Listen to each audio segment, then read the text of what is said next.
Hi viral guys, இப்போ நம்ம என்ன பார்க்க போகிறோம் அப்படின்னு பார்த்தீங்க அப்படின்னா, ஒரு திரைப்படம் அப்படிங்கிறது வந்து எதை வச்சு ஒரு ஹிட் ஆகிறதும் ஃப்ளாப் ஆகிறதும் வந்து எதை வச்சு நடக்குது அப்படிங்கிறத இந்த வீடியோவில் வந்து பார்க்க போகிறோம். ஓகேங்களா? ஏன்னா இப்போ ரீசெண்டாக வந்து பார்த்தீங்க அப்படின்னா கோடி கணக்கில் கிட்டத்தட்ட 100 கோடி போட்டு எடுத்தோம், 200 கோடி போட்டு எடுத்தோம், 500 கோடி போட்டு எடுத்தோம் அப்படின்னு சொன்ன படம் கூட வந்து மண்ணை கவிக்கிட்டு போன நிலைமையில வெறும் 5 கோடி 10 கோடி அந்த மாதிரி வந்து குறைந்த பட்ஜெட்டில் எடுக்கப்பட்ட ஒரு சில படங்கள்லாம் வந்து பார்த்தீங்க அப்படின்னா அதை விட அது போட்ட பட்ஜெட்டை விட கிட்டத்தட்ட 10 மடங்கு 20 மடங்குலாம் வந்து அதிகமாக வந்து அந்த திரைப்படம் வந்து பாக்ஸ் ஆஃபீஸில் வந்து கலெக்ஷனை வந்து வாங்கி கொடுக்குது. அப்படி இருக்கிறப்ப ஒரு திரைப்படங்கிறது வந்து பொருட்செலவு மையப்படுத்தி ஹிட் ஆகுதா இல்லை ஒரு கதையை பயன்படுத்தி ஹிட் ஆகுதா அப்படிங்கிறத இந்த வீடியோவில் வந்து டீட்டெயிலிங்காக பார்க்க போகிறோம். ஓகேங்களா?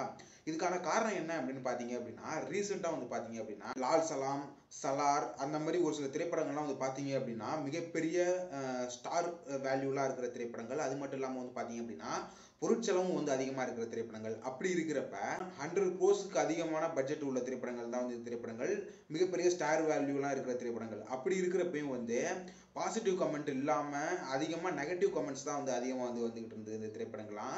அப்படி இருக்கிறப்ப வெறும் 5 கோடி 10 கோடி அந்த மாதிரிலாம் வந்து வெறும் கதையை மட்டும் நம்பி ஒரு சில திரைப்படங்கள் இப்போ ரீசெண்டாக வந்து பார்த்தீங்க அப்படின்னா மஞ்சுமல் பாய்ஸ் அப்படிங்கிற ஒரு திரைப்படங்கள் வந்து பார்த்துருப்பீங்க. நல்ல பாசிட்டிவ் கமெண்ட்டோட நல்ல 100 கோடியை வந்து தாண்டி அந்த திரைப்படத்தோட மொத்த பட்ஜெட்டே வந்து 20 கோடி.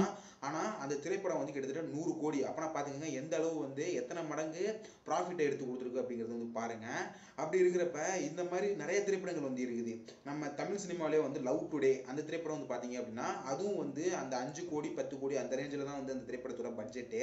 ஆனா அந்த திரைப்படத்தோட பாக்ஸ் ஆஃபீஸ் கலெக்ஷன் அப்படிங்கிறது வந்து பாத்தீங்க அப்படின்னா 100 கோடி. அப்படி இருக்கிறப்ப தமிழ் சினிமாவிலையும் வந்து இருக்கு. இது வந்து தமிழ் சினிமா மொத்தத்தையும் சொல்ல வரல, எல்லா சினிமாவிலையுமே கோலிவுட்டு, பாலிவுட்டு, மாலிவுட்டு, சாண்டல்வுட்டு இந்த மாதிரி எல்லா திரைப்படங்கள்லையுமே இந்த கன்னட திரைப்படத்தில் வந்து பார்த்தீங்க அப்படின்னா காந்தாரா அந்த திரைப்படமும் வந்து ரொம்பவும் கம்மியான பட்ஜெட்டு, வெறும் அதுவும் 5 கோடி அந்த ரேஞ்சில் உள்ள பட்ஜெட் தான். ஆனால் அதோட பாக்ஸ் ஆஃபீஸ் கலெக்ஷன் அப்படிங்கிறது வந்து அப்படின்னு பார்த்தீங்க அப்படின்னா 100 கோடி அது அதிகமாக வந்து இருக்குது. அது மட்டும் இல்லாமல் வந்து இப்போ தான் சாப்டர் 1 ஸ்டார்ட் ஆகுது அப்படின்னு சொல்கிறாங்க. அந்த திரைப்படத்துக்கான ஒரு ஸ்டார்டிங் பாயிண்ட் அப்படிங்கிறது வந்து அந்த திரைப்படத்தோட அந்த ஃபஸ்ட்டு இதுலேயே வந்து எல்லாத்தையும் காட்டிட்டாங்க. நல்ல பாக்ஸ் ஆஃபீஸ் கலெக்ஷனோட வந்து அந்த திரைப்படம் வந்து செம ஹிட்டாக வந்து ஆயிடுச்சு. அப்படி இருக்கிறப்ப மலையாளத்தில் எடுக்கிற திரைப்படங்கள்லாம் இப்போ பார்த்தீங்க அப்படின்னா குறைந்த பட்ஜெட்டில் தான் வந்து அவங்க எடுக்கிறாங்க. அவங்க கான்சென்ட்ரேட் பண்ணுறது எது அப்படின்னு பார்த்தீங்க அப்படின்னா கதையை தான், அந்த ஸ்கிரிப்ட் தான் வந்து கான்சென்ட்ரேட் பண்ணுறாங்க. அந்த ஒரு திரைப்படத்தில் இருக்கிற மொத்த அந்த குரூவுமே வந்து அவங்களோட மொத்த உழைப்புமே வந்து கொடுக்குறாங்க. அந்த திரைப்படத்தில் ஒவ்வொரு கேரக்டருக்கும் நல்லா அவங்க வடிவமைப்பும் வந்து கொடுக்குறாங்க. அந்தந்த கேரக்டருக்கான ஸ்பேஸ் கொடுத்து எல்லாருமே வந்து யூகோ பார்க்காம இந்த கேரக்டரில் வந்து இவர் நடிக்கணுமா நடிச்சே ஆகணும் அப்படிங்கிற மாதிரி வந்து அந்த மெயின் ஹீரோ வந்து யாரும் வந்து என்ன இவங்களுக்கு வந்து அதிகமாக இருக்குது, சீன்ஸ்லாம் வந்து இவங்களுக்கு அதிகமாக இருக்குது, இந்த இடத்துல வந்து நம்ம வந்து தாக்கப்படுறோமே, இந்த இடத்துல வந்து நம்ம வந்து குறைந்த அளவில் வந்து நடிக்கிற மாதிரி இருக்கு அப்படின்னு வந்து அந்த அந்த திரைப்படத்தோட மெயின் ஹீரோ கூட அந்த மாதிரி நினைக்கிறது கிடையாது. அதனால தான் மலையாள திரையுலகம் வந்து இந்த அளவு வந்து வெற்றி பெற்று வந்துகிட்டு இருக்கு அப்படின்னு வந்து சொல்லணும்.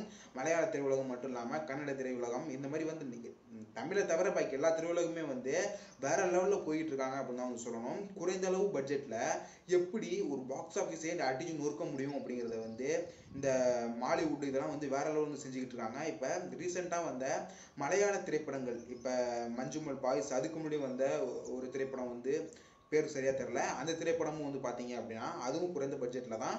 ஆனால் அந்த கதைக்கான வேல்யூ, அந்த திரைப்படங்களில் இருக்கிற ஒவ்வொரு டெக்னிக்கல் டீமும் அவங்களோட எந்த அளவு வந்து அவங்களோட உழைப்பை கொடுக்குறாங்க அப்படிங்கிறதெல்லாம் வந்து அந்த திரைப்படத்தை பார்க்குறப்ப வந்து தெரியுது. அதோட வெற்றி தான் இந்த மஞ்சுமல் பாய்ஸ் அப்படிங்கிறது வந்து தெரிஞ்சுக்கோங்க. ஏன்னா அந்த மஞ்சுமல் பாய்ஸ் அப்படிங்கிற கதையை வந்து பார்த்தீங்க அப்படின்னா குணா அந்த திரைப்படத்தோட தான், கமல் சார் நடித்த அந்த திரைப்படம் தான். அந்த திரைப்படம் வந்து குணா திரைப்படம் வந்து பார்த்தீங்க அப்படின்னா குணாவும் தளபதி மூவியும் வந்து காம்படிட் பண்ணது அந்த டைமில். அந்த டைமில் வந்து பார்த்தீங்க அப்படின்னா குணா படம் வந்து ரொம்ப ஃப்ளாப் ஆகிடுச்சு அப்படின்னு தான் சொல்லணும். அப்படி இருக்கிறப்ப அந்த திரைப்படத்துக்கு கிட்டத்தட்ட 30 வருஷம் கழிச்சு வந்து பார்த்தீங்க அப்படின்னா இவ்வளோ ஒரு பெரிய மரியாதை கிடைக்கும் அப்படிங்கிறதே வந்து நமக்கு தெரிஞ்சிருக்காது. ஏன்னா அப்போவே வந்து பார்த்தீங்க அப்படின்னா அந்த கொடைக்கானலில் அந்த டெவில்ஸ் கிச்சன் அப்படிங்கிறது தான் அந்த குணா திரைப்படம் வரதுக்கு வரையும் அந்த மலையோட அந்த கொடைக்கானலில் இருக்கிற அந்த குகைக்கு, அந்த குகை வந்து கொடைக்கானலில் இருக்கிற குகை, அந்த குகைக்கு வந்து பேர் அப்படின்னு பார்த்தீங்க அப்படின்னா டெவில்ஸ் கிச்சன் அப்படிங்கிறது அந்த குகையோட பேரு. அப்படி இருக்கிறப்ப அந்த குணா திரைப்படம் வந்து பல பேருக்கு வந்து பிடிச்சிருந்தது, ஒரு சில பேருக்கு வந்து பிடிக்கல. வசூல் ரீதியா வந்து அந்த திரைப்படம் வந்து ஃபிளாப் ஆயிடுச்சு. அப்படி இருக்கிறப்பையும் அந்த திரைப்படம் வந்து ஸ்டோரி வேல்யூல வந்து பாத்தீங்க அப்படின்னா ஒரு நல்ல திரைப்படம் அப்படின்னு வந்து பேர் பெற்றுச்சு. அதனால வந்து அந்த குகைக்கு வந்து டெவில்ஸ் கிச்சன் இருந்த அந்த டைம்ல வந்து குணா கேவ் அப்படின்னு வந்து அந்த குகைக்கு வந்து பேர் வந்து வச்சுட்டாங்க அப்படின்னு தான் சொல்லணும். இதுவரையும் குணா குகை அப்படின்னே வந்து கொடைக்கானல்ல ஒரு குகை வந்து இருக்குது. அப்படி இருக்கிறப்ப அந்த திரைப்படத்தை வந்து ட்ரிபியூட் பண்ற மாதிரி தான் இந்த மஞ்சுமல் பாய்ஸ் அப்படிங்கிற திரைப்படமும் வந்து மேக் பண்ணப்பட்டிருக்கு அப்படிங்கிறது வந்து திரைப்படத்தை பார்க்கும்போது தெரியுது. அந்த திரைப்படத்துல ஒரு சில சீன்ஸ்ல வந்து பாத்தீங்க அப்படின்னா குணா திரைப்படத்தோட அங்கங்க அந்த குறியீடுகள்லாம் வந்து வச்சிருப்பாங்க. அது மட்டும் பாத்தீங்க அப்படின்னா ஒரு சில சாங்ஸ் அந்த கண்மணி சாங்ஸ்லாம் வந்து வச்சிருப்பாங்க. அந்த சாங்ஸை பார்க்கும்போது உங்களுக்கு தெரிஞ்சிருக்கும் குணா திரைப்படத்தோட ஒரு ட்ரிபியூட் சீன்ஸ் தான் இது அப்படின்னு. உலகநாயகன் கமல் சார் அவர்கள் வந்து அவர் நடிச்ச திரைப்படம் வந்து அப்ப ஹிட் ஆகுதோ இல்லையோ, ஆனா ஒரு 20-30 வருஷம் கழிச்சு பாத்தீங்க அப்படின்னா இந்த மாதிரி ஒரு திரைப்படத்தை வந்து கமல் சாரை தவிர வேற யாராலையும் எடுக்க முடியாது, இந்த மாதிரி ஒரு டெக்னாலஜி வந்து அப்பயே வந்து யூஸ் பண்ணியிருக்காரு அப்படின்னு வந்து 20-30 வருஷம் கழிச்சு வந்து பேச வைக்கிறாருல, அதுதான் வந்து அவரை வந்து உலகநாயகன் அப்படின்னு வந்து நம்மளை கொண்டாட வைக்குது அப்படிங்கிறது வந்து என்னோட கருத்தா இருக்கு. நீங்க என்ன நினைக்கிறீங்க? இந்த மஞ்சுமல் பாய்ஸ் திரைப்படத்தோட வெற்றியை பத்தி நீங்க என்ன நினைக்கிறீங்க அப்படிங்கறத கமெண்ட் செக்ஷன்ல சொல்லுங்க. ஒரு திரைப்படம் வந்து வெற்றி பெறுது அப்படிங்கிறதுனா அந்த திரைப்படத்தோட ஸ்டார் வேல்யூவா இல்ல ஒரு ஸ்டோரி வேல்யூவா அப்படிங்கறத வந்து நீங்க கமெண்ட் செக்ஷன்ல சொல்லுங்க. இந்த மஞ்சுமல் பாய்ஸ் திரைப்படத்தை நீங்க பாத்துட்டீங்களா அப்படிங்கறதையும் கமெண்ட் செக்ஷன்ல சொல்லுங்க. திரைப்படம் உங்களுக்கு பிடிச்சிருந்ததா அப்படிங்கறதையும் கமெண்ட் செக்ஷன்ல சொல்லுங்க. ஏன்னா கமெண்ட் செக்ஷன் அப்படிங்கறதே நீங்க வந்து உங்க மனசுல என்ன நினைக்கிறீங்களோ அதை சொல்றதுக்கு தான் இருக்கு. நீங்க பற்றி என்ன நினைக்கிறீங்களோ அதை நீங்க எழுதுங்க, ஓகேங்களா? இதுதான் வந்து உங்களுக்கு சொல்லணும் அப்படின்னு நினைச்சேன்.